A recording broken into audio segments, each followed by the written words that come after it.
लगभग 70 लाख साल पहले की बात करें तो ये वो समय था जब धरती पर आदिमानव का प्रारंभिक विकास हो रहा था। इस समय सबसे पुराने मानव अफ्रीका में पाए गए थे। वो सीधा आधुनिक मानव नहीं थे, बल्कि उनके पूर्वज थे। हमारे पूर्वज अभी शिकार और भोजन इकट्ठा करने वाले समाज में रहते थे। सामाजिक सभ्यता, भाषा या आग का प्रयोग जैसी आधुनिक चीजें अभी विकसित नहीं हुई थी। उन्होंने साधारण उपकरण बनाना प्रारंभ किया, जो बाद के युगों में और विकसित हुए। मानव का मस्तिष्क धीरे धीरे बड़ा होता गया, जिससे सोचने, सीखने और नई चीजें खोजने की क्षमता विकसित हुई।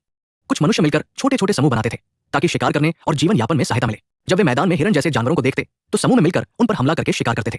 पत्थर से बनी चीजें जैसे कुल्हाड़ी, चाकू जैसी आकृति के औजार शिकार करने, जानवरों की खाल उतारने या भोजन के लिए इस्तेमाल होती थी। भाषा जैसा ज्ञान अभी भी विकसित नहीं हुआ था, पर सामूहिक शिकार करने के कौशल में वे धीरे धीरे माहिर हो रहे थे। दिन की शुरुआत पौधों को लगाने और खेती की तरफ कदम बढ़ाने से करते थे, जिससे भोजन का स्थायी स्रोत बन सके। साथ ही वे समूह में मिलकर रहने के लिए अपने लिए ठोस घर या आश्रय का निर्माण करते थे, जो उन्हें मौसम और जानवरों से सुरक्षा देता था।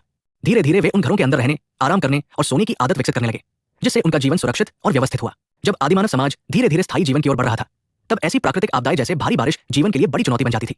छोटे बच्चे का, जो सिर्फ 2 महीने का था, बारिश और पानी में भीग जाना और उसका बचाव न हो पाना उस समय की जीवनयापन की सीमाओं को खोलकर सामने लाता है। एक दिन वे अपने कबीले के साथ जा रहे थे। रास्ते में उन्हें अचानक एक बाघ मिला, जो बहुत खतरनाक जानवर था। इस परिस्थिति में आदिमानवों ने अपने बचाव और बच्चे की रक्षा के लिए बाघ पर पत्थरों और लकड़ियों से हमले किए। उनके समूह ने मिलकर बाघ को भिंगा दिया, जिससे अंत में बाघ को वहां से भागना पड़ा। ये दिखाता है कि आदिमानवों में न केवल शिकार करने और खुद की रक्षा करने की क्षमता थी, बल्कि वे सामूहिक रूप से भी संकट का सामना करते थे। साथ ही ये घटना उनके परस्पर सहयोग, जज्बे और साहस